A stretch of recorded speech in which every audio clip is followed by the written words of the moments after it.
Orang tua-tua dulu kata, ada satu pendapat mengatakan dengan cara kita membela ikan di dalam akuarium di rumah, dengan cara kita bela ikan di dalam kolam depan tangga kita, boleh menghindari ilmu pukau. Jadi, di sini saya ingin tegaskan, tidak ada di dalam nas, tidak ada di dalam riwayat, hanya pendapat orang tua-tua dulu.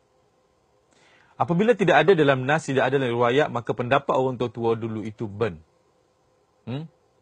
Kalau betul pun itu satu kebetulan, dan kita kena ingat bahawa jika kita bela ikan dalam akuarium, sebagai contoh kita bela ikan puyuh, kononnya untuk menghindari pukau. Jika kita bela ikan puyuh itu dengan harapan, dengan keyakinan bahawa ikan puyuh itu ada kuasa yang boleh menghindarkan kuasa gaib, iaitu pukau, jin dan iblis masuk ke dalam rumah kita, membolusi ke rumah kita, hadza syirkun bi'ainih. Ini syirik secara terang-terangan. Tetapi jika kita beriktikad, kita berpegangan bahawa aku bela ikan puyuh ni nasiblah, bukan kuasa ada apa pada dia pun, kuasa Allah. Tapi aku dengar orang tua kata dulu, dengan letak ikan puyuh ni, boleh menghindari rumah aku daripada pukau. Semuanya kuasa Allah. Ikan puyuh makhluk Allah. Aku pun makhluk Allah. Jika Allah izinkan. Ni tajuk kita pada hari ini. Jika Allah izinkan, maka insya-Allah dengan itu boleh menghindari rumah aku daripada pukau. Tak ada masalah. Sebab kebergantungan kita di sini, conclusionnya, al-khulasahnya, kesimpulannya, bukan kita bergantung pada ikan puyuh tadi, kita bergantung kepada Allah Rabbul Jalil yang jaga rumah kita.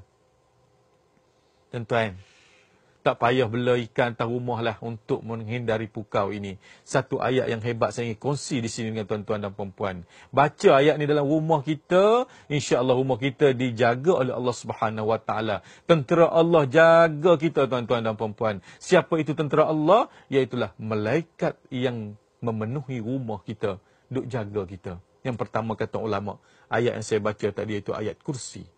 Tuan-tuan, bacalah ayat kursi sebanyak mungkin dalam rumah, kerana ianya merupakan benteng untuk rumah kita. Yang kedua, bacalah surah Yasin ayat yang ke-9. Kita sekarang dalam bulan hijrah, tuan-tuan dan puan-puan. Satu surah Yasin yang begitu hebat. Satu surah Yasin ayat 9, Allah Subhanahu Wa Taala menyatakan kepada kita bahawa betapa hebatnya Rasulullah dalam hijrah beliau, sehingga kan orang musyrikun yang kepung rumahnya itu boleh tertidur dengan ayat ini. InsyaAllah orang nak pukau rumah kita pun boleh tertidur dengan ayat ini. Saya nak baca, tuan-tuan ikut insyaAllah. Letak tangan kat dada tuan-tuan dan perempuan. Allah tahu. Mudah-mudahan dengan kita baca dalam rumah sedang menonton ini, inilah antibiotik yang hebat rumah kita dulu, kini dan selamanya. Tarik nafas sekali.